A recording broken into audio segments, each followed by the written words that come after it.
Happy Easter. This is my occasional reminder that the Easter season is longer than Lent because we have such a lot to celebrate and there's a lot to consider. This year I'm noticing that the Gospels reveal the resurrection slowly, in fragments and limited encounters, such as the one in today's Gospel.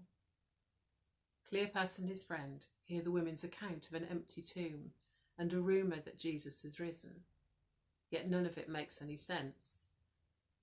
So they head towards Emmaus. When they encounter a stranger who walks with them, they stand still, looking sad.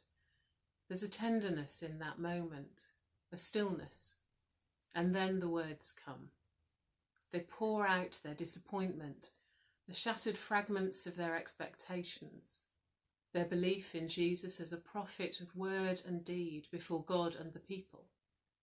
They recount the betrayal, the condemnation and crucifixion of Jesus, before reaching the heart-rending phrase, "But we had hoped." Their hopes lie in tatters. In challenging times, it's important for us too to pause on our journey, to speak out the tiring, angering and disappointing things we face. It's healthy to name them before God and each other. When Jesus speaks, he's very direct. How foolish you are and how slow of heart to believe the prophets. Yet it's not their emotions he's rebuking, but their lack of understanding beyond immediate events. Jesus reinterprets the scriptures, draws threads together, shows the weaving of his story through the prophets and teachings, the law and the lessons of Israel. He's there, woven through. So when is Jesus finally revealed to them? It's after they offer hospitality, and so often it's our generosity that unlocks our own hearts. They see Jesus as he blesses and breaks the bread, as he's done so often before, breaking, sharing. This is Jesus who ate with all sorts of people, the confused, the rebellious, the angry, the disappointed, people just like us, in fact. He will feed us all. So what do we take from this?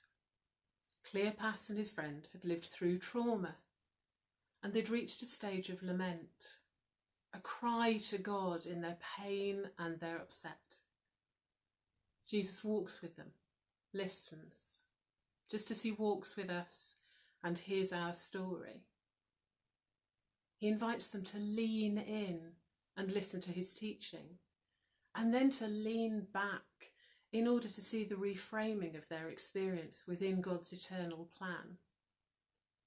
We are God's church, the Easter people.